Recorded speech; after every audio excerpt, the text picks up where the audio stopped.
je voulais qu'on avance sur notre enseignement. Mais je sens dans mon cœur quand même, il y a encore quelque chose à dire sur ce qu'on avait vu dimanche par rapport à soyons remplis de l'Esprit. Alléluia. Donc nous allons voir, on va dire en quelque sorte la partie 2 de soyons remplis de l'Esprit. J'aimerais vraiment nous interpeller sur le fait que vous voyez des messages comme ça. La manière dont on a traité ça le dimanche, ça ne peut pas venir d'un homme. Ça ne peut pas venir de l'intelligence de l'homme. C'est enregistré mondial. Que vraiment chacun réalise en fait que Dieu est vraiment en train de nous parler. Dieu est vraiment avec nous. Le Saint-Esprit est vraiment, c'est lui qui fait en fait. C'est le Saint-Esprit. Et ce soir, je dis ça aussi pour rendre gloire à Dieu. Pour donner vraiment toute la gloire à Jésus-Christ. Amen. Amen. Je dis à chacun que ce n'est pas moi, en fait. Ce n'est pas mon intelligence, ce n'est pas mes études, ce n'est pas mon savoir-faire. Non. C'est vraiment l'Esprit de Dieu qui donne les enseignements. Même moi-même, le dimanche, j'étais enseigné. Vous savez, le dimanche, j'avais juste reçu l'image. Le Seigneur m'avait donné cette image-là. Je ne savais pas c'était quoi. Je ne savais pas comment j'allais parler de ça. Un moment carré. Donc moi-même, j'étais enseigné en même temps le dimanche. Et jusqu'à aujourd'hui, j'ai réécouté parce que j'ai réalisé beaucoup de choses. Oui, je vous dis la vérité, ça m'a ouvert les yeux, ça m'a ouvert l'esprit moi-même. J'ai réalisé beaucoup de choses. J'ai compris beaucoup de choses. Et je veux donner toute la gloire à Dieu pour dire merci au Seigneur. Merci pour le Saint-Esprit. Merci pour sa grâce. Merci pour sa fidélité qui est avec nous. Lui qui nous nourrit, qui nous fortifie, qui nous encourage. Amen. Depuis qu'on a commencé cette aventure, le Seigneur ne nous a pas abandonnés. Il est toujours avec nous.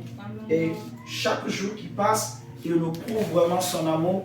Il nous témoigne sa fidélité. Et donc, nous aussi, ce qu'il va nous demander, c'est que nous soyons fidèles, que nous soyons conscients vraiment de ce que Dieu est en train de faire et que nous nous appliquions vraiment. C'est ce que le Seigneur va exiger de nous. Donc, je donne la gloire à Jésus.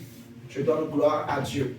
Élevons la voix ensemble et disons merci à Dieu pour vraiment sa grâce, pour les messages qu'il nous donne, pour les enseignements. Disons-lui tous merci. Seigneur Dieu, Père Tout-Puissant, Saint-Esprit, je vais te dire merci. Père, merci Seigneur je Dieu, te dis Papa. merci. Je reconnais que vraiment, merci pour les Seigneur, boulot, ces Seigneur enseignements ne Dieu. viennent pas de moi. Merci pour les Ça ne vient pas de enseignements mon éternels, Dieu, intelligence Papa. ni de mon Que tu es en train de savoir-faire. nous donner, Seigneur, tu sais Seigneur. combien je suis Oh, faible, Seigneur Dieu, je peux Papa, dire. je merci. Combien je suis impuissant sans toi, Père. Nous Combien, te Seigneur, disons je merci, ne pourrais même pas merci, parler éternel sans ta Seigneur. grâce, Seigneur Papa, Jésus. pour toutes ces Si, Seigneur, nous enseignements, arrivons Seigneur à Dieu. partager de Seigneur tels Dieu, messages, Papa. c'est parce que Oui, toi, nous tu te nous le disons permets. merci. C'est parce que Merci, toi, tu Seigneur es au Jésus. contrôle. C'est parce que toi, tu nous inspires. Merci, Seigneur, parce que toi, tu révèles. Seigneur, nous te Seigneur disons Jésus. merci. Dieu Merci, merci, Seigneur, au nom de Seigneur. Jésus. Dieu Et nous te prions encore d'ajouter. Nous te prions, Seigneur Dieu, que tu te manifestes encore au milieu de nous. Seigneur, nous te donnons, Jésus, toute la place. Nous te donnons toute la gloire. Seigneur, c'est toi qui agis. C'est toi qui enseignes. Seigneur, c'est toi qui opères.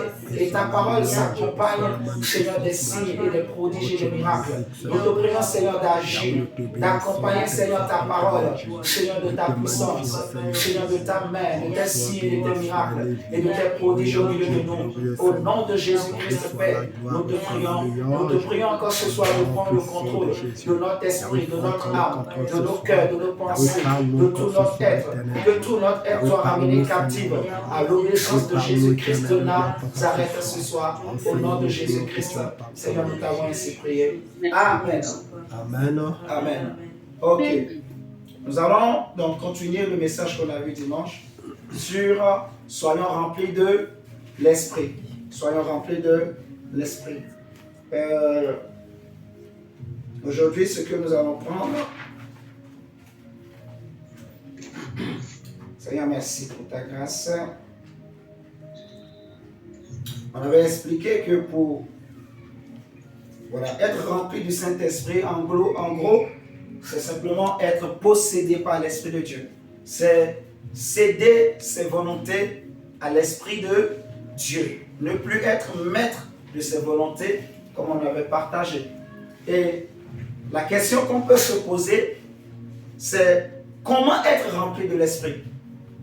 Parce qu'on a essayé d'expliquer un peu qu'est-ce que ça signifie être rempli de l'Esprit. Parce que la Bible nous dit, soyez remplis de l'Esprit. Ne vous enivrez pas de vin, c'est de la débauche, mais soyez au contraire remplis de l'Esprit. Et la question que nous pouvons nous poser, parce que nous savons maintenant qu'est-ce que ça signifie être rempli de l'Esprit. Comment faire pour être rempli de l'Esprit? Je dirais autrement, comment je peux faire pour que ma volonté, pour que plutôt je n'accomplisse pas ma volonté, pour que je ne marche pas selon ma volonté, pour que je ne vive pas selon ma volonté, mais selon la volonté de l'Esprit de Dieu. Est-ce que vous comprenez la question? C'est très important. Donc, c'est à cette question que nous allons essayer de répondre ce soir par la grâce de Dieu. Amen. Amen. Et donc, pour commencer, nous allons prendre Luc chapitre 9. Nous allons prendre Luc chapitre 9.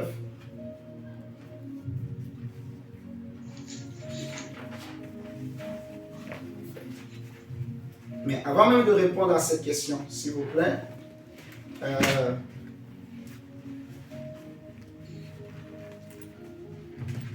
prenons, c'est pas grave, prenons Luc chapitre 9, le verset 23 à 24. Luc 9, verset 23 à 24.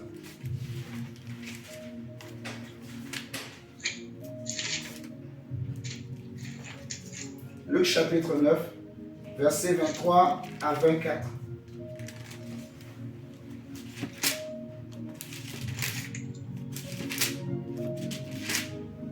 Luc chapitre 9, verset 23 à 24. Il est écrit, puis il dit à tous, si quelqu'un veut venir après moi, qu'il renonce à lui-même, qu'il se charge chaque jour de sa croix et qu'il me suive. Car celui qui voudra sauver sa vie la perdra, mais celui qui la perdra à cause de moi la sauvera. Pour actualiser le contexte de ce verset, nous allons remonter un peu et nous allons lire à partir du verset 18. Pour actualiser le contexte de ce verset que nous sommes en train de lire. Ça va nous aider pour mieux comprendre. Donc, relisons à partir du verset 18 jusqu'au verset 24. Un jour que Jésus priait à l'écart, ayant avec lui ses disciples, il leur fit cette question. Qui dit-on que je suis? Qui dit-on que je suis? Ok, c'est la question que Jésus pose aux disciples. Verset 19, il répondit, Jean-Baptiste, les autres, Élie, les autres, qu'un des anciens prophètes est ressuscité. Ça, c'est la réponse que les gens donnent. C'est ce que les gens pensent que Jésus est. C'est ce que les gens disent que Jésus est. Vous voyez? Ce que les gens croient que Jésus est. Les gens pensent que Jésus, c'est Jean-Baptiste qui est ressuscité. Certains disent que c'est Élie ou c'est l'un des anciens prophètes qui est revenu à la vie. Vous voyez? Les gens disent beaucoup de choses, voilà. Chacun donne son idée, chacun donne son point de vue. Certains peuvent dire, c'est Élie qui est revenu, c'est Élisée, c'est Isaïe, c'est Ézéchiel. Vous voyez? Chacun disait ce qu'il pensait. Vous voyez? Et Jésus a posé la question vraiment exprès. Ensuite, il va se tourner maintenant vers les disciples. Là maintenant, il ne cherche plus à savoir ce que pensent les autres. Il va leur demander ceci au verset 20. La Bible dit, et vous, leur demanda-t-il, qui dites-vous que je suis? Vous voyez? C'est-à-dire maintenant, il pose la question aux disciples, à ceux et celles qui ont marché avec lui. Cela fait maintenant bientôt 3 ans, ou cela faisait 3 ans maintenant, parce que Jésus était vers la fin de son ministère. Donc, il pose la question aux disciples pour se rassurer que les disciples ont compris qui il est réellement. Parce que la compréhension ou la connaissance de qui il est va déterminer aussi, vous allez voir la suite. Et c'est là que ça devient très intéressant, vraiment. Parce qu'il pose la question aux disciples. Regardez bien, qui dites-vous que je suis? Qui dites-vous que je suis? La Bible nous dit que Pierre répondit, le Christ de Dieu. Waouh! Et Jésus leur recommanda sévèrement de ne le dire à personne. Il ajouta qu'il fallait que le Fils de l'homme souffrit beaucoup, qu'il fût rejeté par les anciens, par les principaux sacrificateurs et par les scribes, qu'il fût mis à mort et qu'il ressuscita le 3e jour.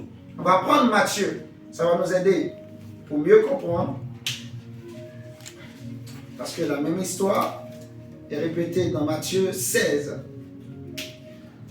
Matthieu chapitre 16, à partir du verset 13. Matthieu chapitre 16, le verset 13.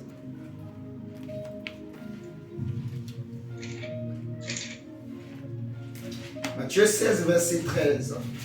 La Bible dit, Jésus étant arrivé dans le territoire de Césarée de Philippe, demanda à ses disciples, qui dit-on que je suis, moi le Fils de l'homme? Il répondit, les uns disent que tu es Jean-Baptiste, les autres Élie, les autres Jérémie, ou l'un des prophètes. Vous voyez? Donc certains disent c'est Jérémie, d'autres Élie, d'autres Isaïe, d'autres Élisée, machin. Maintenant, verset 15, on dit, et vous, leur dit-il, qui dites-vous que je suis? Simon Pierre répondit, tu es le Christ, le Fils du Dieu vivant.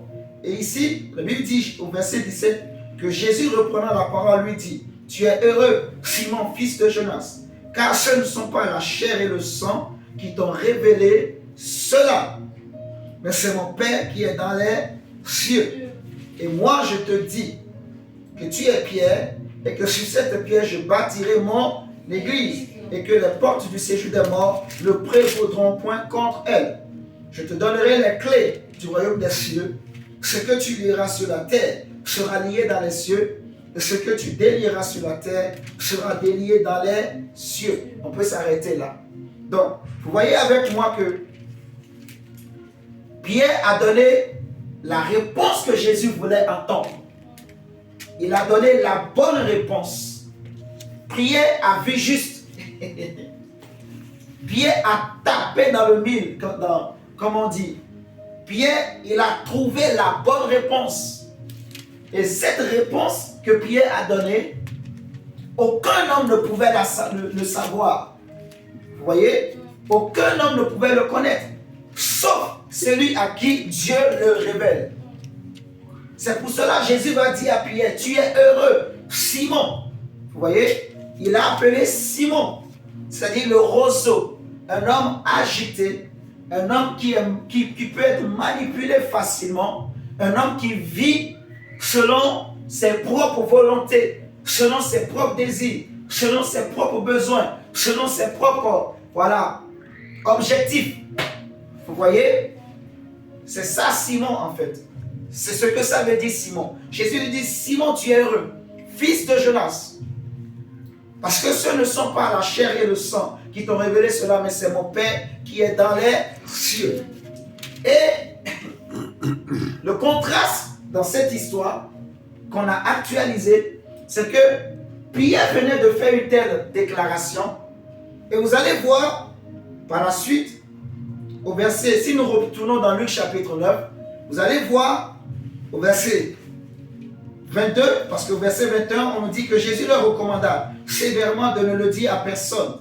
Au verset 22, la Bible nous dit que il ajouta, maintenant Jésus va ouvrir son cœur. Hein? Alléluia.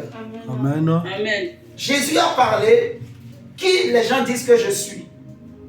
Ils ont dit, certains disent que tu es Élie, certains disent que tu es Jérémie, tu es Jean-Baptiste, ainsi de suite. Il a dit, ok, mais vous, est-ce que vous connaissez vraiment qui je suis? C'était l'inquiétude de Christ. Mais Pierre a trouvé juste. Donc Jésus était content. Et le Seigneur va lui dire, ce n'est pas toi, même ça ne vient pas de toi ce que tu viens de dire. C'est vraiment mon Dieu, mon Père, qui t'a révélé cela. Maintenant, regardez le contraste qui suit après. Jésus leur dit au verset 22, verset 21, il va leur recommander, là je suis maintenant dans Luc 9, Jésus leur recommanda sévèrement de ne le dire à personne. Au verset 22, il a dit, il ajouta qu'il fallait que le Fils de l'homme souffrit beaucoup, qu'il fût rejeté par les anciens, par les principaux sacrificateurs et par les scribes, qu'il fût mis à mort et qu'il ressuscita le troisième jour. Donc, maintenant Jésus, il a vu que ils savent qui je suis. Ils savent qu'il est le Messie. Maintenant Jésus leur dit, donc, sachez que je dois mourir. Vous voyez, dans le plan de Dieu, il faut que je meure, il faut que je sois livré en sacrifice entre les mains des anciens, des scribes, des chefs du peuple qui vont le crucifier à la croix au travers des mains des païens. Mais le troisième jour, il ressuscitera. Et j'ai dit que Simon, c'est un homme qui vit selon ses propres volontés, selon ses propres objectifs, selon ses propres désirs, selon ses propres intérêts. C'est ça, Simon. Alléluia. Amen. Donc, Amen. le même Simon qui a dit, tu es le Christ, tu es le Fils du Dieu vivant, le Messie. Dans Jean chapitre 8, Pierre ira jusqu'à dire, quand Jésus, il va dire aux Juifs que si vous ne mangez et ne buvez, si vous ne mangez et ne buvez, vous ne mangez ma chair et ne buvez mon sang, vous n'aurez pas la vie.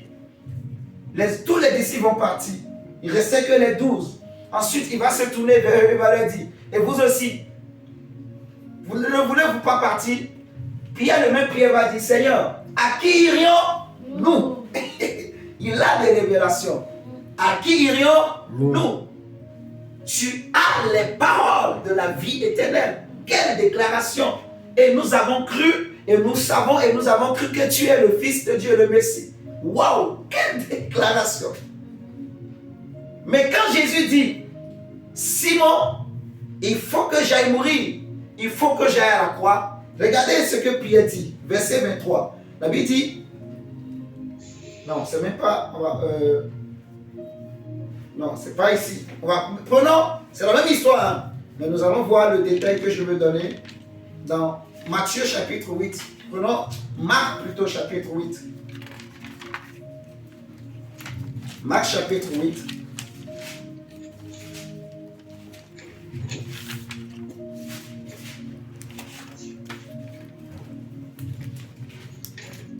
Marc chapitre 8, verset 31. Marc chapitre 8, verset 31. Si vous regardez à partir du verset 31, déjà du verset 27 au verset 30, on a déjà vu ça. On a déjà vu, là où il leur a posé la question, ils ont répondu. Vous voyez?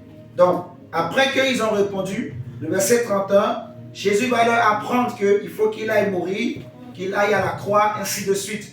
Vous voyez au verset 31, Marc chapitre 8, alors il commença à leur apprendre qu'il fallait que le Fils de l'homme souffrit beaucoup, qu'il fût rejeté par les anciens, par les principaux sacrificateurs et par les scribes, qu'il fût mis à mort et qu'il ressuscita 3 jours après. Il leur disait ces choses ouvertement. Et Pierre, on va dire plutôt, et Simon, bon, Jésus a déjà changé son nom, en même temps quoi. Donc, mais comprenons que ici là, c'est pas encore Pierre. Jésus a prophétisé que tu seras Pierre, mais il n'était pas encore Pierre. Vous allez bien comprendre. Ici, il était encore un Simon, en fait. Il était encore Simon, fils de Jonas. Un homme qui voit ses intérêts, un homme qui voit selon la chair, qui voit selon les yeux humains.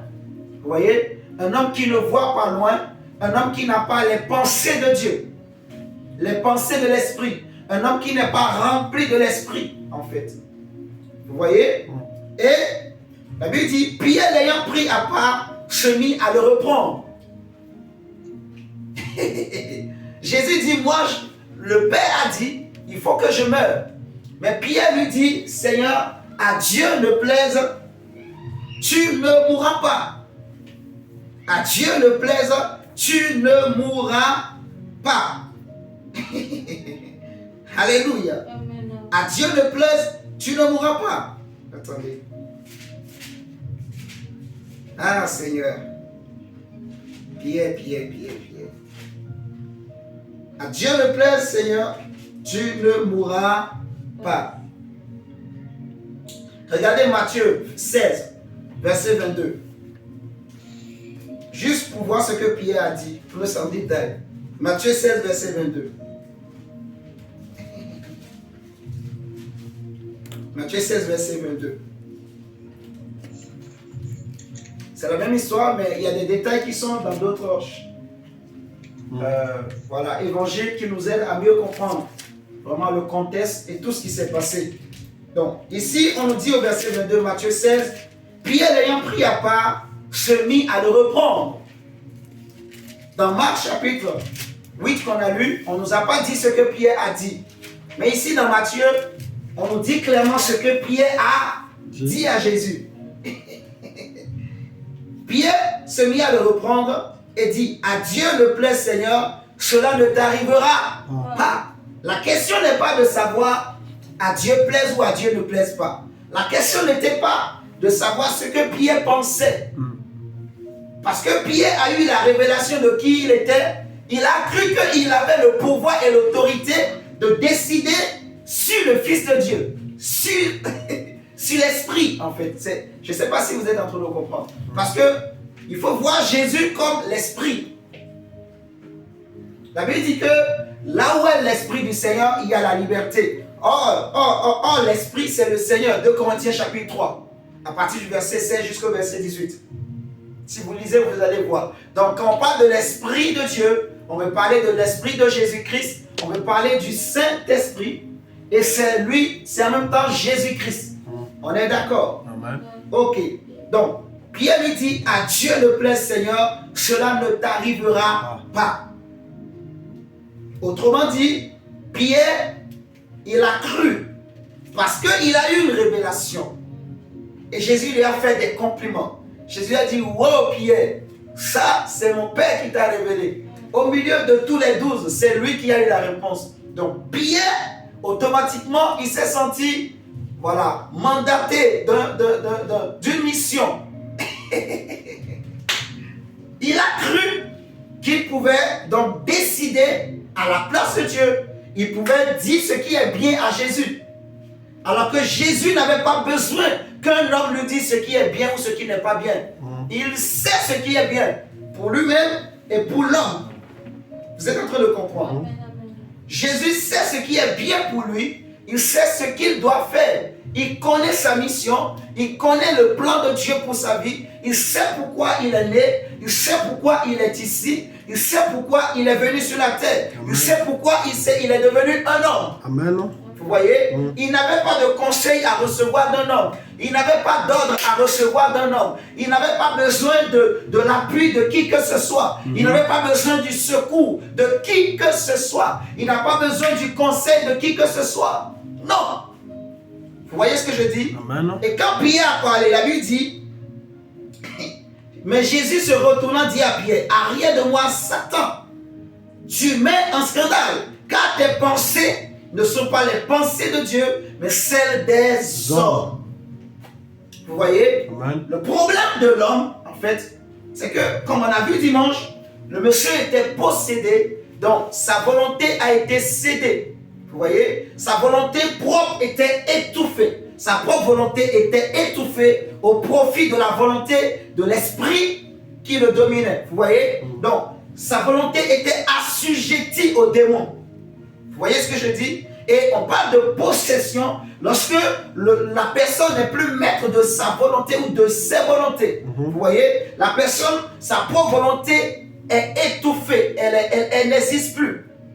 Vous voyez? La personne ne décide rien à sa part pour elle-même. C'est ce qui l'habite, c'est ce qui le possède, c'est ce qui l'a rempli, qui décide à sa place.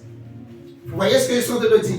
Ici, la parole que Pierre a donnée, ça ne venait pas de l'esprit. Ça venait de lui-même.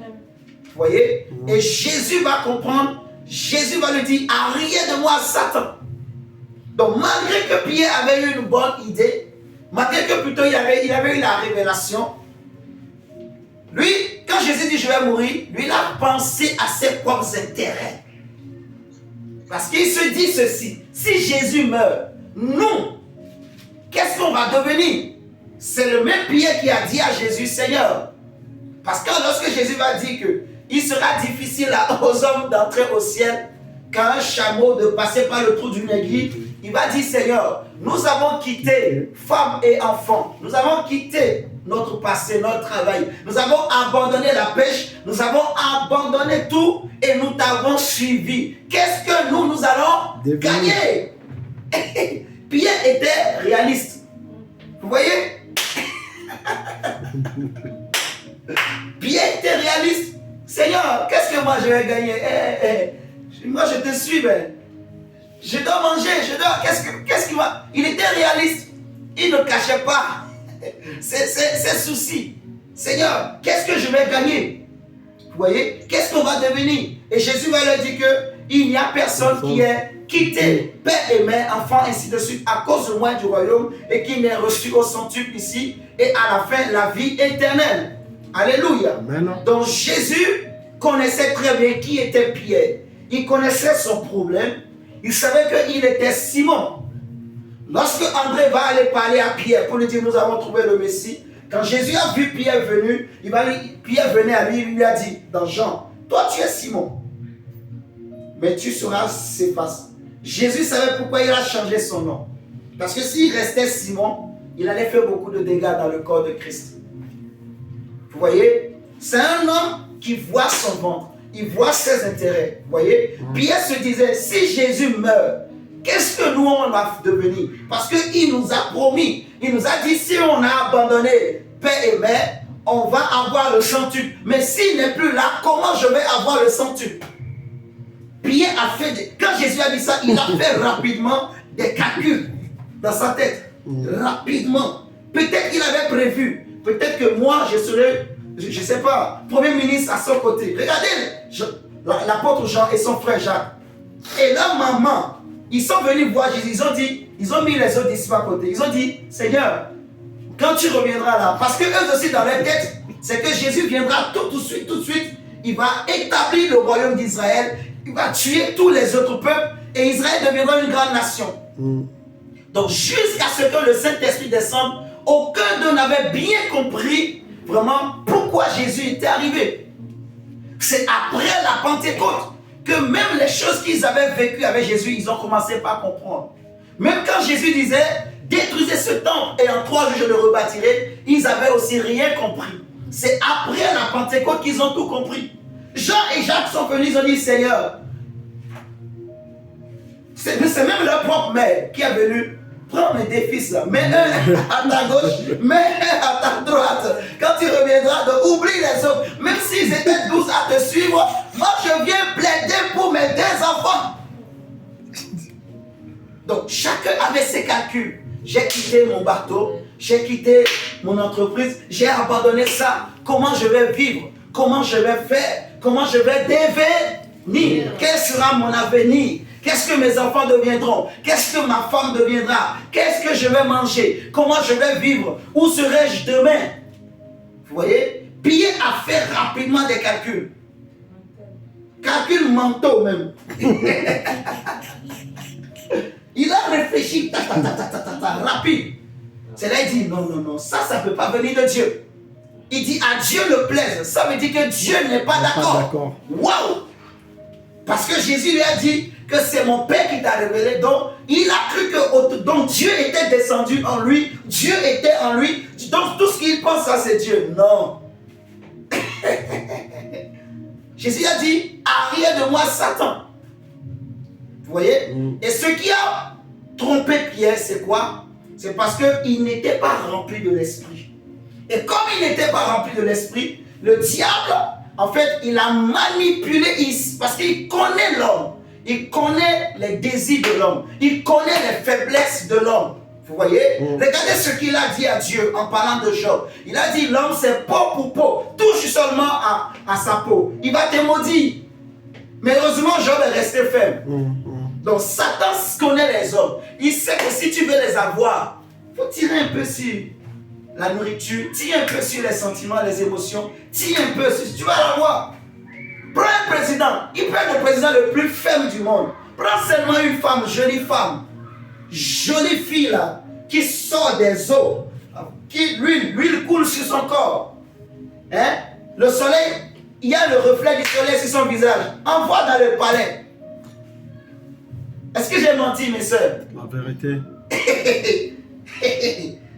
Quand les sentiments vont commencer, il suffit, le roi peut être fou comme il veut, il peut être dur comme il veut. On a vu des présidents, les gens les appellent des dictateurs comme Hitler. Comment vous pouvez imaginer que Hitler avec une femme? Vous imaginez Hitler avec une femme? La manière dont on traite Hitler, normalement, ça ne devrait pas être un homme qui a une femme. Mais Hitler, il avait quand même une femme. Oui, il avait une femme. Les émotions, les sentiments, les intérêts. Pierre a parlé et c'est le diable qui l'a manipulé parce qu'il n'était pas rempli de l'esprit. Donc le diable s'est joué des sentiments de Pierre. Vous voyez, le diable a manipulé sa volonté. Vous voyez, et lui, il a vu ses désirs, il a mis ses désirs en avant. Il a parlé au nom de Dieu, mais en réalité, derrière ce qui était caché, c'est ses désirs. C'est à cause de ses désirs à lui, c'est sa volonté qui l'a fait parler. Et derrière sa volonté, on voit le diable. Jésus a discerné tout de suite que c'est le diable qui était derrière cette pensée. Il a dit tes pensées, c'est-à-dire tes volontés ne sont pas la volonté de Dieu. À rien de moi, Satan. Amen. Alléluia. Amen. Donc, et c'est après que Jésus va le dire. Quand il a parlé, il a répondu à Pierre. C'est là qu'il va le dire que regardez ce qu'on a lu tout à l'heure. Il va dire, si quelqu'un veut venir après moi, même dans Matthieu, si on reste dans Matthieu 16, parce que je crois que c'est la même chose. Revenez dans Matthieu 16.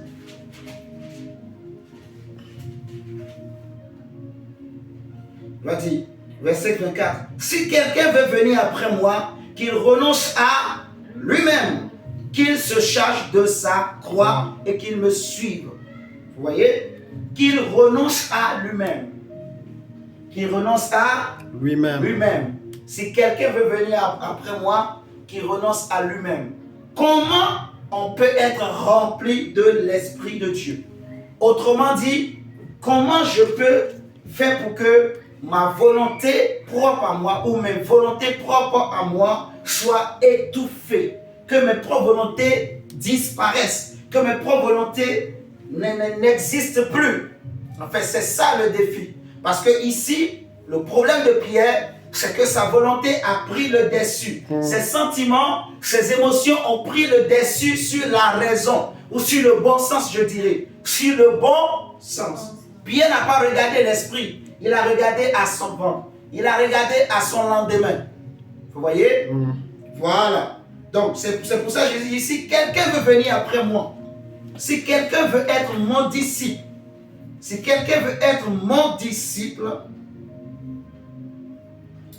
qu'il renonce à lui-même, qu'il se charge de sa croix et qu'il me suive. Car celui qui voudra sauver sa vie, la perdra. Ça c'est fort, mon ami. Celui qui voudra sauver sa vie, la perdra. Mais celui qui perdra sa vie, celui qui perdra sa vie à cause de moi, il la retrouvera. Amen. Amen. Donc, la clé, c'est de céder sa vie à Dieu. D'accepter de mourir. De ne plus exister. Qui comprend ce que je suis en train de dire? Amen. Si tu veux être rempli de l'esprit, que la volonté, parce que être rempli de l'esprit, on a vu dimanche, ça veut dire que ce n'est plus tes volontés. Tu ne vis plus selon tes volonté, mais c'est l'Esprit qui manifeste ses volontés, ses désirs, ses pensées en nous. Amen. Amen. Eh bien, comment il faut faire? Ben, il faut accepter de perdre sa vie. Il faut accepter de perdre, en fait. Il faut accepter de perdre. Jésus a dit, celui qui veut venir après moi, il faut qu'il renonce à lui-même, qui se charge de sa croix. On sait déjà c'est quoi se charger de sa croix. Maintenant, le renoncement à soi-même, on le sait aussi. Il va dire, celui qui voudra sauver sa vie la perdra. Vous voyez? Donc, celui qui perdra sa vie à cause de moi, la sauvera, la retrouvera. Bien aimé, lorsqu'on parle de Jésus, il y a quelque chose qu'il faut savoir. C'est qu'on peut être chrétien et être sauvé, mais sans jamais être rempli du Saint-Esprit. Si le Saint-Esprit le permet, le jeudi on parlera de la mission du Saint-Esprit, on va bien comprendre. En fait, quelqu'un peut être enfant de Dieu, il a le Saint-Esprit, mais il n'a pas la plénitude de l'Esprit. Vous voyez? Et quand la trompette va sonner, il va être sauvé. Mais il ne va pas vivre les grandes choses que la Bible nous promet. Vous êtes en train de me comprendre? Parce que le salut, on le reçoit par la foi. Le salut, c'est un don. Dieu a tant aimé le monde qu'il a donné son Fils unique afin que quiconque croit en lui, il ne périsse point, mais qu'il ait la vie éternelle. Vous voyez? Amen. Paul dira que c'est par grâce que vous êtes sauvés par le moyen de la foi. Donc tous ceux qui ont cru, la Bible dit qu'à tous ceux qui ont cru, il leur a donné le pouvoir de devenir enfants de Dieu. Donc lorsqu'on croit en Jésus, on reçoit le don du salut. Amen. Vous voyez, nos péchés sont pardonnés, nos péchés sont effacés, notre esprit est régénéré, vous voyez. Et si on reste fidèle à Dieu jusqu'à la fin, on sera sauvé. L'âme sera sauvée. Vous voyez, l'esprit retournera à Dieu. Mais si on est sur la terre, Dieu nous donne le Saint-Esprit à cause justement, en fait, de la mission. Parce que le Saint-Esprit a une mission. L'enfant de Dieu a une mission à accomplir sur la terre pour le royaume de Dieu. Vous voyez, on a une mission. Dans Ésaïe 61, il est écrit, l'Esprit du Seigneur est sur moi, car il m'a ouvert pour quelque chose. Vous voyez, il y a une mission, en fait. Donc, la plénitude du Saint-Esprit vient justement pour nous équiper, pour accomplir la mission de Dieu en nous. En fait, la mission, parce que Jésus a dit aux disciples que vous allez rendre témoignage de moi, mais pas seulement vous. Le Saint-Esprit aussi, quand il viendra, il rendra témoignage de moi. Vous devez savoir que sans le Saint-Esprit, on ne pourra pas rendre un vrai témoignage à Jésus. Vous voyez, on a besoin du Saint-Esprit, de la plénitude du Saint-Esprit, pour que notre témoignage prenne vraiment la forme que Dieu veut, voilà, soit agréable au Seigneur. Amen. Vous voyez? Donc, le Saint-Esprit, la plénitude du Saint-Esprit a un rôle à jouer, un rôle important dans la vie du croyant, dans la vie du chrétien que je suis, dans la vie de la chrétienne que tu es. Vous voyez? Amen. Sans la plénitude du Saint-Esprit, on ne pourra pas vivre les miracles que Dieu nous a promis. Jésus a dit que je m'en vais au ciel et que, voilà, tout ce que vous demanderez à mon nom, je le ferai. Il va dire, celui qui croit en moi, il fera les choses que je fais, il en fera même de plus grandes parce que je m'en vais au Père. Vous voyez? Donc, Pierre, il a parlé comme ça, tout simplement, parce qu'il n'était pas rempli de l'Esprit de Dieu. Pierre, en fait, il n'avait pas cédé sa volonté. Il avait eu la révélation de qui était Jésus. Il savait qui était Jésus, mais il n'était pas encore prêt à céder sa volonté. Vous voyez, il a cru en Jésus, il était conscient que Jésus est le Messie, il est le Christ. Mais ce que Pierre voulait marcher avec Jésus, mais tout en gardant ses volontés. Vous voyez, il y a quelque chose qui est important qu'il faut savoir. La vie chrétienne, c'est une marche. Mais ce n'est pas Dieu qui marche avec l'homme. C'est l'homme qui marche avec Dieu. Je répète, hein, la vie chrétienne, on peut appeler aussi la marche chrétienne. Vous voyez, la Bible dit que Enoch a marché avec Dieu. Hein? Enoch a marché avec Dieu. Alléluia. Enoch a marché avec Dieu. Mais on n'a pas dit Dieu a marché avec Enoch. Enoch a marché avec Dieu. Enoch a marché avec Dieu et ensuite il ne fut plus. Mais on n'a pas dit Dieu a marché avec Enoch. L'ordre est très important. Tu m'entends, mon diable? Enoch a marché avec Dieu. Et Noé a marché avec Dieu. Abraham a marché avec Dieu. Et Paul dit dans 1 Corinthiens chapitre 3, je crois, si je ne me trompe pas, que nous sommes... prenons 1 Corinthiens chapitre 3. Ça va nous aider vraiment à bien comprendre Pierre, son comportement, son attitude. Il y a un enseignement vraiment à bien retenir dedans. Et ça va nous aider. Si vous prenez 1 Corinthiens chapitre 3, verset 9, la Bible dit, car nous sommes ouvriers avec Dieu, vous êtes le champ de Dieu, l'édifice de Dieu. Ce qui m'intéresse ce soir, c'est le fait que nous sommes ouvriers avec Dieu. Vous voyez? Enoch a marché avec Dieu. Enoch a marché avec Dieu. Noé a marché avec Dieu. Et la vie chrétienne, c'est une marche chrétienne. Et dans cette marche, ce n'est pas Dieu qui marche avec l'homme. C'est-à-dire, ce n'est pas l'homme qui tient les guidons de la barque. Ce n'est pas l'homme qui tient, justement, comment on appelle le truc là du bateau là?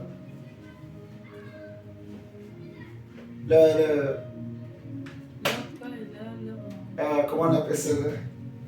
Le volant. Alors, en tout cas, la commande du bateau là, il y a un nom là, j'ai oublié, mais c'est pas grave. Ce n'est pas l'homme qui tient le volant. Vous voyez, le gouvernail, merci. Ce n'est pas l'homme qui tient le gouvernail du bateau, du navire. Vous voyez, mais c'est Dieu. Si on dit que Dieu marcha avec l'homme, ça veut dire que c'est l'homme qui tient le gouvernail, qui marche, et Dieu est derrière lui. Vous comprenez ce que je dis? Là, ça veut dire que l'homme, il a gardé ses volontés. C'est lui qui décide. C'est lui qui dit, je veux aller à gauche. Et Dieu le suit dans ses décisions et dans ses choix. Et dans ses désirs. Vous voyez ce que je dis? L'homme qui veut que Dieu marche avec lui, ça veut dire, il veut épouser la femme qu'il veut. Il veut épouser l'homme qu'il veut. Il veut faire l'école qu'il veut. Il veut faire le travail qu'il veut. Il veut faire la formation qu'il veut. Il veut avoir la vie qu'il veut, vous voyez. Il veut vivre dans la ville qu'il veut même. Je ne sais pas si vous êtes en train de comprendre. Il y a une grande différence entre marcher avec Dieu et Dieu marcha avec. Si on dit que Dieu marche avec nous, ça veut dire que c'est nous qui sommes devant. C'est nous en fait, c'est nous qui faisons les choix. Vous voyez, les choix. Demain, je choisis que demain, j'irai à Athènes.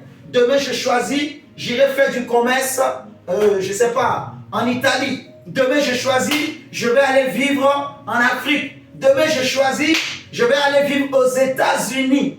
Vous voyez, ça veut dire que c'est l'homme qui choisit.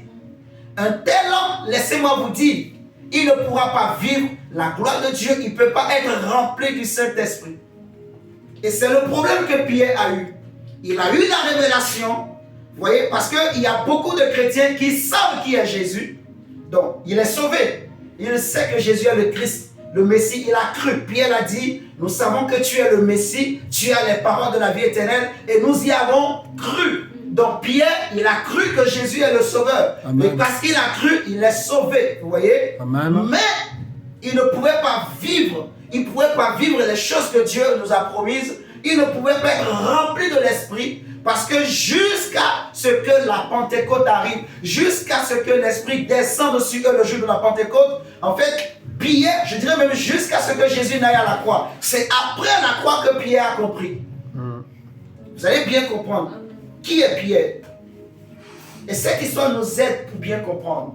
Le Saint-Esprit nous aide par cette histoire pour bien comprendre. Vous voyez? Pierre, il avait la révélation. Mais c'est lui qui voulait conduire le bateau. C'est lui qui voulait diriger sa vie. Il voulait faire les choses. Il voulait vivre selon ses choix. Donc, c'est pour ça qu'il dit à Dieu le plaise. Donc, moi, j'ai choisi. Vous me comprenez? Ce n'est pas Dieu qui lui a dit. C'est lui qui avait choisi. Jésus, tu ne peux pas mourir.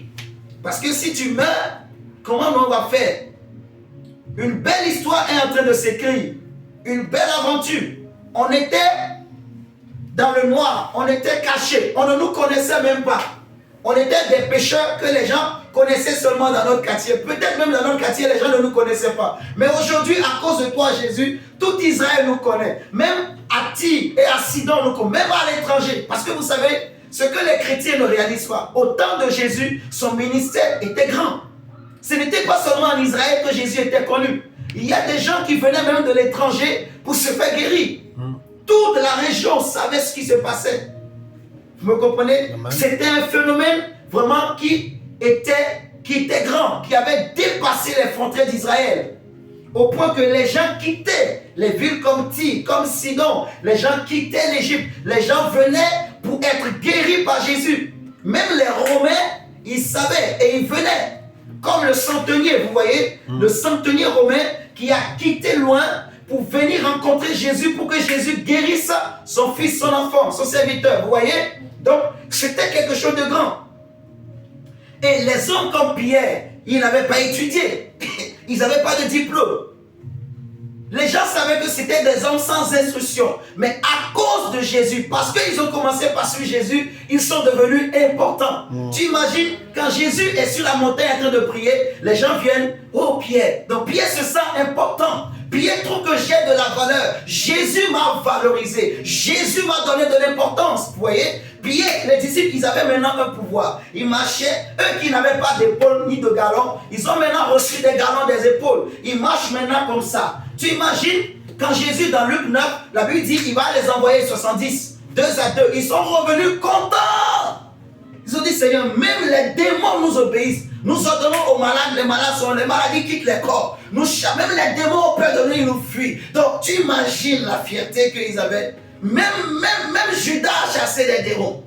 Les disciples étaient contents. Les démons nous obéissent. Les démons nous obéissent. Et c'est pour ça que Jésus m'a dit, ne vous réjouissez pas parce que les démons vous obéissent, mais réjouissez-vous parce que vos noms sont inscrits dans le livre de vie de l'agneau. Amen.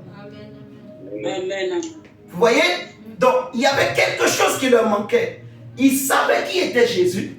Pierre voyait qu'on n'était plus caché. On n'était plus dans le noir, on est maintenant éclairé, vous voyez, les gens nous connaissent, on a de la popularité. Donc, vous imaginez, le ministère de Jésus, tellement que c'était glorieux, les gens faisaient des cadeaux à gogo à Jésus. Il y avait des femmes riches qui faisaient des dons.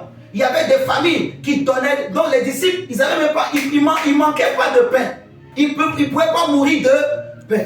Ils mangeaient bien, ils avaient tout ce qu'ils voulaient, ils étaient bien. Mais subitement, Jésus est en train de dire, je vais mettre fin à cette gloire-là. C'est là que Pierre a dit non. Donc Pierre, il a fait son choix. Vous voyez, il a mis son choix devant. Or, son choix, comme on a expliqué, c'est sa volonté. Vous voyez? Et c'est ça le problème qui a échoué. Ça veut dire que Pierre, lui, il savait que Jésus est le Messie. Il savait que Jésus est le Fils de Dieu. Donc, il veut garder Jésus avec lui, vous voyez? Il veut garder Jésus à ses côtés. Mais il ne veut pas que Jésus soit devant. Il veut que Jésus soit à côté de lui ou derrière lui. Et lui, il reste devant. Il veut que ça continue comme ils sont en train de faire là. Donc, que Jésus soit à côté, eux, ils soient là seulement. Mais il continue sa vie. Il prend soin de sa femme. Donc, quand ils ont des cadeaux, il donne à sa femme, ses enfants, il donne à ses parents, il donne à ses amis, à ses cousins, ses neveux. Il fait profiter tout le monde, quoi. Voilà, nous sommes les disciples de Jésus. On est avec Jésus, on marche avec Jésus, on mange avec Jésus, on vit bien. Venez. Des fois, même les disciples, ils pouvaient dire, toi, tu ne vas pas t'approcher de Jésus. C'est eux qui choisissaient. Ils pouvaient dire, regardez Bartimée. Bartimée criait, les gens lui disaient, tais-toi. Des fois même Jésus dit, quelqu'un m'a touché. Les disciples disent, mais qui t'a touché? Donc vous voyez, il se prenait quand même une certaine autorité, quoi. Quand Jésus parlait des fois, il parlait aussi, il répondait. Parce que, voilà, la gloire, ça fait lever les épaules. Alléluia. Donc Pierre, ils ont cru qu'ils étaient, parce qu'ils avaient des révélations. Ils étaient devenus importants. Les païens, la Bible dira qu'il y avait un jour, quand les Grecs, ils ont vu ce que Jésus faisait, ils ont voulu voir Jésus.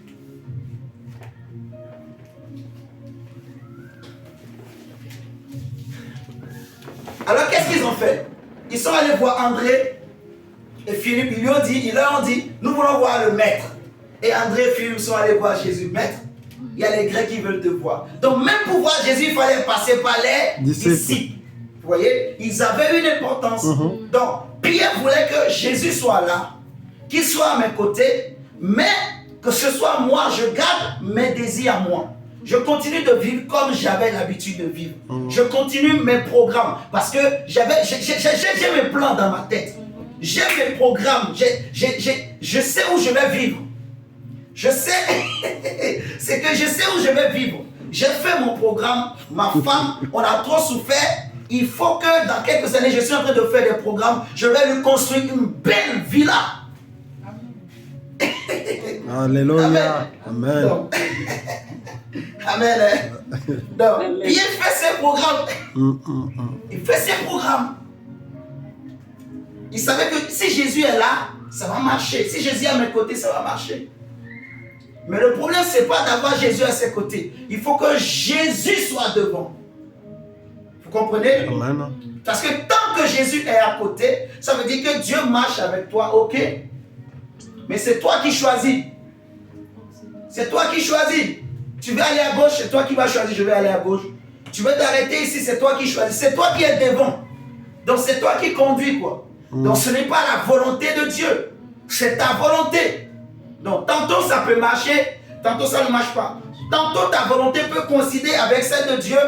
Et du coup, les choses vont marcher. Tantôt ça ne coïncidera pas avec celle de Dieu. Et ça ne marchera pas. Mais être rempli de l'esprit, c'est que ce n'est plus moi qui vis, c'est Christ qui vit en moi. Ça veut dire que j'ai cédé ma volonté à Dieu. J'ai choisi que ma volonté soit étouffée. Je me mets en arrière et je laisse Christ prendre la première place. Je laisse l'esprit prendre le devant. Je laisse l'esprit diriger. Amen. Vous voyez, Jésus par exemple à la croix, ou à Gethsémane plutôt, lorsque son âme voulait lui imposer son choix, son âme avait fait un choix, ne va pas à la croix.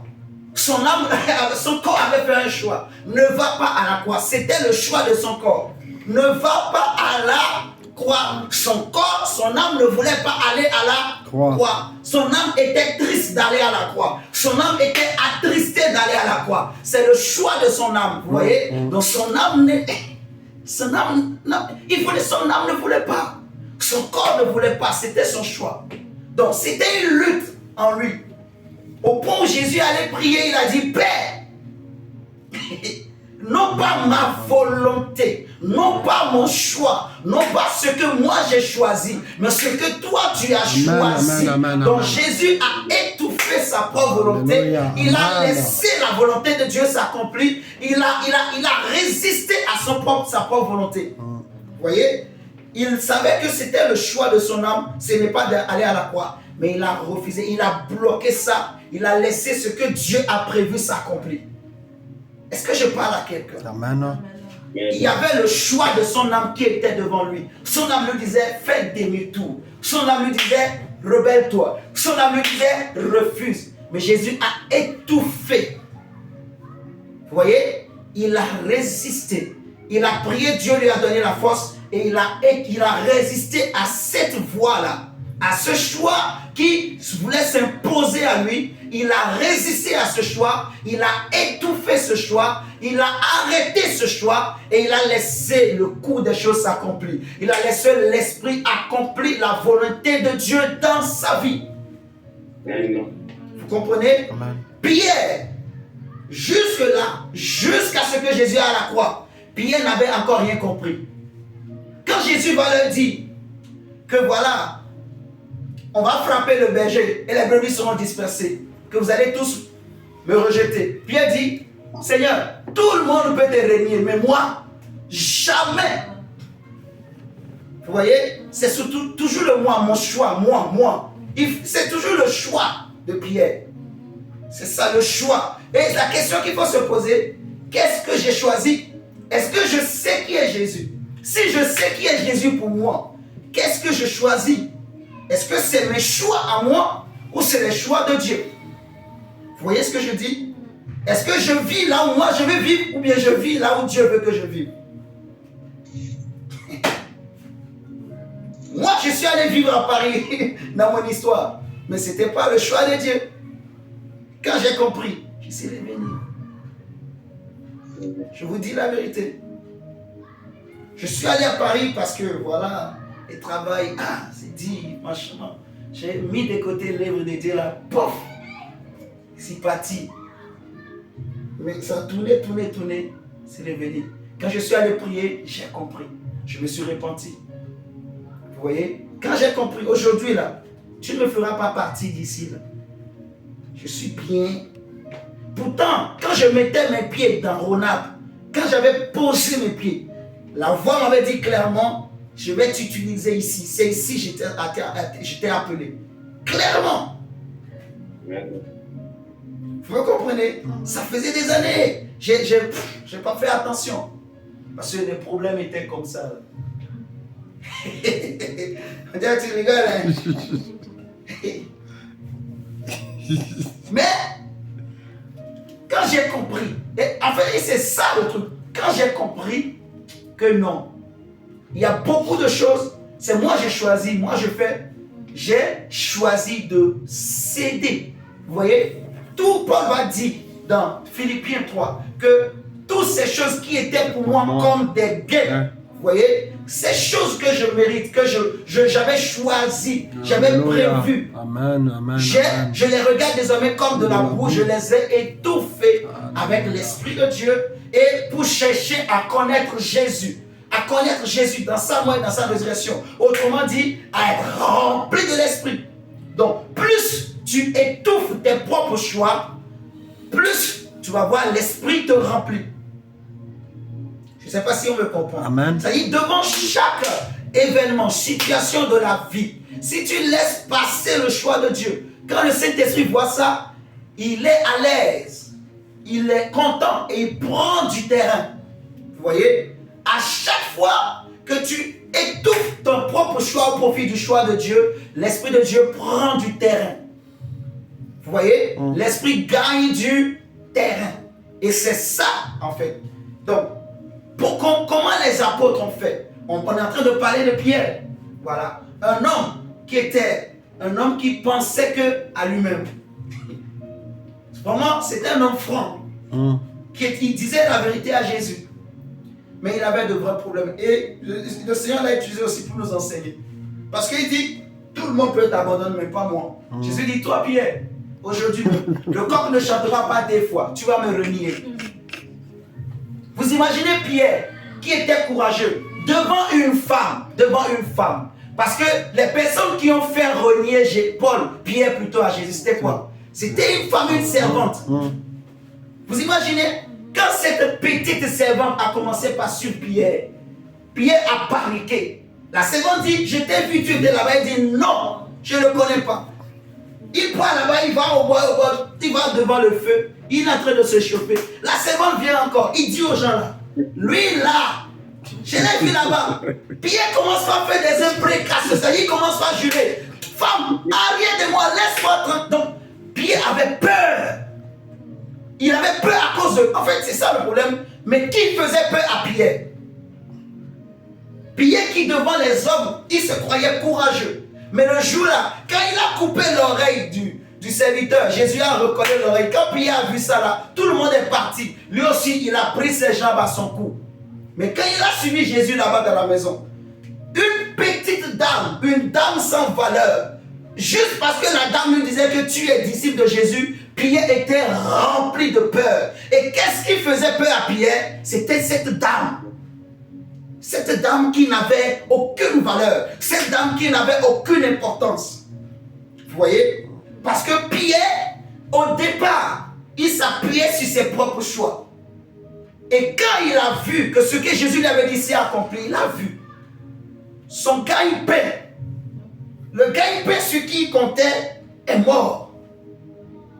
Vous m'entendez? Il a vu Jésus est mort. Il a vu ce que Jésus lui avait dit est accompli. Quand le coq a chanté la deuxième fois et puis avait renié 3 fois, Jésus s'est retourné, il a regardé. Regarde dans les regards. Pierre a été percé par le regard de Jésus. Pierre a compris. La Bible dit qu'il est parti dans un coin, il a pleuré amèrement. Il a été converti, il s'est repenti, il a été touché, il a réalisé que je suis orgueilleux, je ne pense qu'à moi-même. Je suis un égoïste. Vous voyez? Il a compris que non, je n'ai rien, je suis rien. Il s'est senti faible, il s'est senti vraiment minable. Oui. Et c'est pour ça, après la résurrection, Jésus va lui dire, Pierre, m'aimes-tu? Il dit, oui Seigneur, tu sais. Il n'a plus fait, vous voyez, les folies qu'il a l'habitude de faire. Pierre, Jésus lui dit, m'aimes-tu? C'est-à-dire l'amour agapé, agapao, l'amour de Dieu. Lui, il ramène Jésus à l'amour philéo. Seigneur, tu sais que je t'aime, mais je ne peux pas t'aimer comme à ce niveau-là. Là maintenant, il a été sincère. Jésus a répété 3 fois. La deuxième fois, il a dit encore la même chose. Maintenant, Jésus est redescendu à son niveau. Et c'est ça que Dieu attend de nous en fait. Tu veux être rempli de l'esprit? Laisse étouffer tes choix. Vous voyez? Au profit du choix de Dieu. Au profit de ce que la parole de Dieu dit. Vous voyez ce que je dis? Joseph en Égypte, en prison. Combien d'années de souffrance? Joseph n'avait rien fait, mais on l'avait vendu, on l'a emprisonné. La femme du chef vient dire, viens, donne-moi seulement ce que je veux. Et quel prisonnier ne va pas courir pour nous donner? Parce que la femme du chef va commencer par te nourrir, ainsi de suite. Elle peut t'aider même à sortir du prison. Tu peux avoir la liberté. Mais Joseph dit non. Vous voyez? Il n'a pas regardé sa souffrance. Il a étouffé le choix de son âme. Il a résisté. C'est ça en fait. Jésus à la croix, il a prié. Dieu lui a donné la force pour résister au choix de son âme, à la tristesse de son âme. Vous voyez? Il a résisté. Il est allé jusqu'au bout. Que ce que Dieu veut s'accomplisse. Amen. Vous voyez? Et Pierre, on le voit avec Pierre. Quand ils sont montés, quand Jésus est monté au ciel, la Bible dit les disciples sont partis dans la chambre haute. Ils se sont mis à prier. Ils ont prié, ils ont prié, ils ont prié. Ils ont prié pendant longtemps. Mais rien ne s'est passé. Ils ont prié pendant longtemps. Rien ne s'est passé. Jésus leur avait dit, vous recevrez puissance. Donc, quand ils sont montés, ils se disaient que ça va venir tout de suite. Mais non. Quand ils ont compris, il faut s'abandonner. Vous voyez ce que je dis? Il faut s'abandonner. Il faut abandonner ses propres choix, ses propres intérêts. Au moment où ils ne s'attendaient même pas. Ils ne s'attendaient même pas. Ils étaient seulement là. Ils avaient peur des chefs religieux. C'est pour ça qu'ils se cachaient. Vous voyez? Ils se sont abandonnés à Dieu. Ils ont dit à Dieu. En fait, ils se disaient, si Dieu veut qu'on meure seulement. Vous voyez? Ils étaient seulement là entre eux. Ils ont pris leur famille. Chacun a pris sa famille. Ils se sont rassemblés là. Si on veut nous tuer, qu'on meure tous là seulement. Ils étaient là simplement. Au moins, ils ne s'attendaient pas. Dieu, dans son calcul, il a vu leur cœur. Il a vu maintenant qu'ils sont disposés. Ils ont abandonné leur volonté. Et c'est là que l'Esprit était descendu sur eux. Alléluia. Vous voyez? Et c'est là, en fait, qu'ils ont été remplis de l'Esprit. Et vous allez voir jusqu'à la fin. Pierre est resté dans cette attitude d'humilité. Regardez l'apôtre Paul. Il est resté dans cette attitude d'humilité. Que les gens l'insultent, qu'on le flagelle, qu'on crache sur lui. Ce n'était plus lui sa volonté. Ce n'était plus sa vie. Lui, c'était maintenant la vie de Dieu. C'était maintenant faire ce que Dieu veut qu'il fasse. Qu'est-ce que Dieu veut qu'il fasse? Paul savait que c'était clair dans son esprit. Dieu veut que je prêche l'évangile. Il y a une histoire qui m'a beaucoup édifié. Mais on parlera peut-être jeudi prochain. On va parler de la mission du Saint-Esprit. On expliquera vraiment tout ça. Pierre, non Paul plutôt, et Silas, La Bible dit qu'il voulait aller dans une ville. Mais l'Esprit de Jésus ne leur permit pas. Ils n'ont pas insisté, regardez. Prenons Actes des Apôtres. On va terminer par là, on va prier. Je dis, Seigneur, je te cède ma volonté. Prenons Acte 13.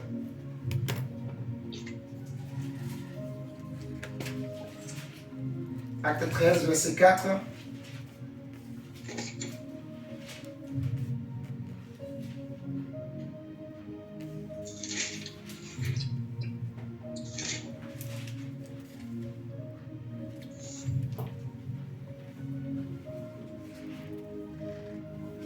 Acte 13, verset 4, on dit, Barnabas et Saül, envoyés par qui? Par le Saint-Esprit, descendit à celui-ci et de là, ils s'embarquèrent pour l'île de Chypre. Donc, c'est le Saint-Esprit qui les a envoyés. Donc, le Saint-Esprit, il les a amenés dans sa mission. On va bien expliquer ça jeudi par la grâce du Saint-Esprit toujours. Il les a amenés dans la mission. Vous voyez? Parce que le Saint-Esprit est venu pour ça. Pour l'évangélisation, pour glorifier Jésus, pour manifester le royaume de Dieu sur la terre, pour manifester les miracles, les prodiges. Le problème de nous les chrétiens aujourd'hui, nous tous, je vous dis, même moi-même, c'est en fait abandonner notre volonté nous-mêmes et laisser l'Esprit prendre la place. Vous comprenez ce que je dis? On a trop de choix. On a trop de choix. On a trop de choix. Il faut payer le loyer. Il faut travailler. Qui sera prêt à abandonner le travail pour le ministère? Il faut que je trouve une garantie. Vous regardez? Vous entendez? Il faut que si je n'ai pas de garantie, Seigneur, c'est chaud. Comment je vais payer la maison et tout le reste? Donc, on a beaucoup de choix.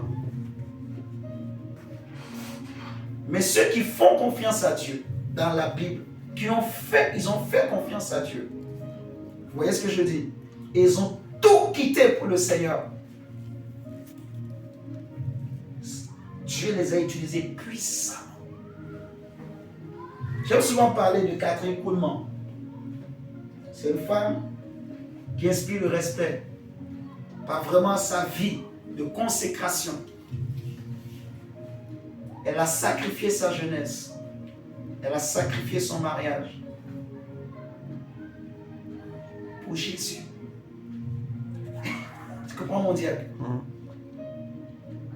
Elle a compris, elle a accepté de faire mourir tous ses choix pour Jésus. Mais jusqu'à aujourd'hui, on parle d'elle. Elle a été une bénédiction pour le monde, pour les nations. Elle est morte à 69, 70 ans par là. Mais puissamment utilisée. Il y a un prophète Côte d'Ivoire ici, du nom de Kakou Sévérin, qui a sacrifié sa vie, sa jeunesse pour Jésus. Les plaisirs que les jeunes pouvaient avoir, il a il a accepté de renoncer à ça, de rester là. Il est mort à peine 40-50 ans. Il est mort déjà, à peine 40-50 ans. Il a laissé femmes et des enfants bas âge. Les gens pouvaient dire, waouh, mais comment il peut mourir et laisser les enfants là? Est-ce que c'est lui qui a choisi de mourir? C'est Dieu qui l'a pris. Parce que c'est son serviteur, le Seigneur ne voulait pas que les gens commencent par l'idolâtrer. Parce que la manière dont Dieu l'utilisait, mais c'était terrible. Mais sa femme n'est pas morte de faim. Ses enfants ne sont pas morts de faim. Aujourd'hui, les enfants sont grands. Vous voyez? Mais jusqu'à aujourd'hui, ces enseignements continuent d'édifier. Quand tu écoutes tous ces messages, tu sens la chose de Dieu mondial. Tu sens que ces gens-là, ils ont les gens, c'est pour ça que des fois les gens disent qu'ils ont touché la magie. C'est pas la magie. C'est des gens qui ont accepté de perdre leur vie. Et ils l'ont retrouvé de l'autre côté. Amen. Vous comprenez? Comme Paul dit, ces choses qui étaient pour moi des gains, je les ai balayées. Je les regarde comme de la boue. Il a sacrifié. Alléluia. Amen. Nous voulons la plénitude de l'esprit. Acceptons, apprenons à sacrifier en fait le temps. Vous voyez? Il y a des choses que moi-même j'ai sacrifiées pour le Seigneur. Mais je ne peux pas dire que c'est déjà suffisant. C'est pas suffisant. Il n'y a même pas besoin de dire. C'est sûr, ce n'est pas toujours suffisant. Vous voyez? Il y en a qui ils ont sacrifié le... Attends, mariage. Mon Dieu, mariage. Le mari est là. Mais à cause de Jésus, elle a fait le choix. Elle est partie pour ne plus jamais revenir.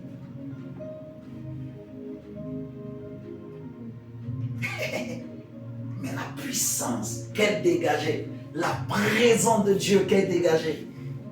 Et même avant même qu'elle n'arrive, elle n'a pas besoin d'arriver. Mais il faut voir quand les gens sont arrivés, les gens sont là, devant la salle où elle fait son culte. Mais juste devant la salle, il y a une puissance. Les gens déjà tombent en transe. Les gens sont impactés. Les gens sont touchés, saisis par la présence de Dieu. Parce que le Saint-Esprit prenait plaisir en cette femme. Vous comprenez ce que je suis en train de dire? Elle a sacrifié, en fait. Elle a accepté de mourir de père. Elle a renoncé à ses propres volontés. La Bible dit l'ombre de Pierre. Quand Pierre a compris, il a cédé. Ce n'est plus moi qui vis. Il a renoncé. Ils étaient prêts à mourir. Ils étaient prêts qu'on les lapide. Ils étaient prêts à ce qu'on les frappe. Mais c'est hier. Si c'était hier, Pierre allait prendre son jambe à son cou. Il allait fuir. Jésus, toi, meurs. Nous, on n'est pas encore prêts. Mais quand ils ont compris, ils se sont abandonnés. L'Esprit les a remplis. Un homme comme Étienne, ça m'impressionne toujours. Un diacre. On dit, lui seul, il était plein de foi, plein de sagesse, plein de Saint-Esprit, plein de puissance. Un simple diacre. Un simple diacre. Pendant qu'on le lapidait avec des pierres, beau, lui dit, je vois Jésus debout à la droite du Père. Donc il ne sentait pas les cailloux, tout ça. Il va dire, Seigneur, ne leur impute pas ce péché. Je remets mon esprit entre tes mains. Vous voyez ce que je dis? Donc, pour être rempli de l'esprit. Et c'est pour ça que nous allons prendre le temps de jeûne pour que le Seigneur nous aide davantage par rapport vraiment au corps. Alléluia. Amen. Ok, donc on va s'arrêter là, on va prier le Saint-Esprit. Disons au Seigneur, Seigneur, vraiment je m'humilie, je renonce à mes choix.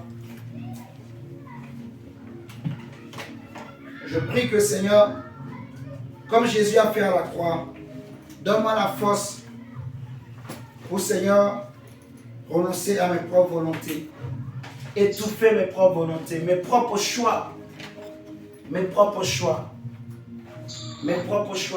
Je les fais passer après les choix de Dieu.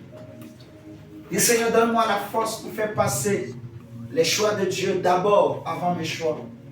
Le problème, c'est vraiment les choix que nous faisons, les désirs. Parce que les pensées nous poussent à faire des choix. Les désirs que nous avons nous poussent à faire des choix dans la vie. Prie le Seigneur et demande à Dieu que le Seigneur t'aide. Qu'il te donne la force comme il a donné à Jésus, comme il a donné à Paul, à Pierre, comme il a donné aux apôtres. Que le Seigneur nous donne la force, au nom de Jésus, de céder notre volonté. Que notre volonté soit cédée à la volonté de Dieu. Seigneur Jésus, je te cède ma volonté. Seigneur, je veux faire passer, oh Dieu, Seigneur, la volonté du Saint-Esprit. Les choix de Dieu, Seigneur, d'abord tes choix, et non mes choix. D'abord tes choix pour cette œuvre. Seigneur Nous Dieu, voulons tes Papa, choix pour d'abord cette tes œuvre. choix, Nous Seigneur voulons tes Jésus. choix pour nos Père, vies, Seigneur. d'abord toi, Et non éternel, nos nous choix. Papa, nous t'en Seigneur, non pas supplions. mon choix à moi. Oh Seigneur Non Dieu, pas Papa, mes que choix la à moi, volonté, Seigneur. Seigneur Dieu, Non Papa, pas nos ne choix. soit Seigneur, non devant pas mon ta choix. Non volonté, pas mon choix. mais Seigneur, Seigneur, Papa, tes que choix ta à toi. volonté, Tes choix Seigneur de Dieu, ministère. Papa. Tes Oh choix de Seigneur Dieu, message. Papa, tes Tes choix, éternels Seigneur de Dieu, toi, de Seigneur. conduite. Oh, Tes je choix, prie à Seigneur, toi, tes Seigneur choix Dieu, dans Papa, tout ce non que ma nous volonté, faisons, Seigneur, à toute Seigneur. décision Nous que je vais demandons tes prendre, choix, éternel Seigneur, Dieu. même dans le Mais domaine Papa, du je travail. laisse, Seigneur Dieu, Seigneur, non Papa, pas mes tout, choix, mais Seigneur Seigneur, Dieu, tes Papa, choix. en tes mains. Seigneur, Seigneur, accomplis que tes toi, choix. éternel de Seigneur, grâce, que tu accomplis tes puisses choix. prendre, éternel Fais de échouer mes choix. propres choix, Oh Jésus. Seigneur Dieu, Fais que échouer mes ce propres soit, choix Seigneur et Dieu, accomplis, Seigneur, là où tes que choix ta dans ma volonté vie. s'accomplisse Oh dans Seigneur, au ma nom de vie, Jésus. Seigneur, non ma Seigneur, volonté, accomplis éternel ta Dieu. volonté. Oh Seigneur, Seigneur, accomplis ta Seigneur, volonté. ta volonté J'essaie ma volonté. dans mes Donne-moi la programmes, force Seigneur, dans pour mes résister, pensées. Seigneur Jésus, Seigneur Dieu, au Papa, choix je de prie mon à toi, âme, Seigneur. au choix de mon corps. Papa, Seigneur, donne-moi la aux force de tristesses de mon pouvoir âme, résister, aux Seigneur Dieu, tristesses à de mon mon âme. âme. Seigneur, donne-moi la force de force, résister. éternel Dieu, Donne-moi Papa, la de force pouvoir de tenir résister. Donne-moi Oh la Seigneur, force, Seigneur je Jésus. t'en Donne à supplie, chacun donne-moi la la force, force, oh éternel Dieu. Dieu. Seigneur, Papa, donne-nous de la pouvoir force de tenir tenir ferme, ferme. Seigneur Dieu, Seigneur, je t'en donne-nous la supplie. force. Seigneur, Chasse je loin t'en de nous supplie, l'orgueil. éternel Dieu. Chasse loin Papa, de nous enlève en l'égoïsme. moi, Seigneur Chasse loin Jésus, de nous, Papa, Seigneur, la haine, la l'orgueil. méchanceté, Chasse loin de nous l'orgueil. Oh l'égoïsme. Seigneur, Oh enlève, Seigneur, chasse de accomplis tes moi choix dans l'orgueil, nos vies. chasse de moi Seigneur, accomplis tes l'égoïsme, choix. éternel Tes Dieu. choix dans nos vies. Papa, tes choix Accomplis tes puissent choix dans la vie de s'accomplir. ton Et que peuple. tes choix Accomplis puissent tes choix dans s'accomplir la dans ma vie. vie, Oh dans Seigneur, la de vie mon de frère, mon de frère, dans la ma vie de soeur. ma soeur. Seigneur, au Seigneur, nom de accomplis Jésus. tes Oh choix, Seigneur, nous te Seigneur. cédons nos vies. Merci, Nous te éternel cédons Dieu, nos Papa. âmes. Nous te cédons nos pensées. Nous te cédons, Seigneur, nos projets. Seigneur, nous demandons tes choix. Saint-Esprit, merci parce que tu le fais. Prie le Seigneur et demande, Seigneur, remplis-moi de ton esprit. Papa, je prie à toi, Seigneur. Remplis-moi de l'esprit.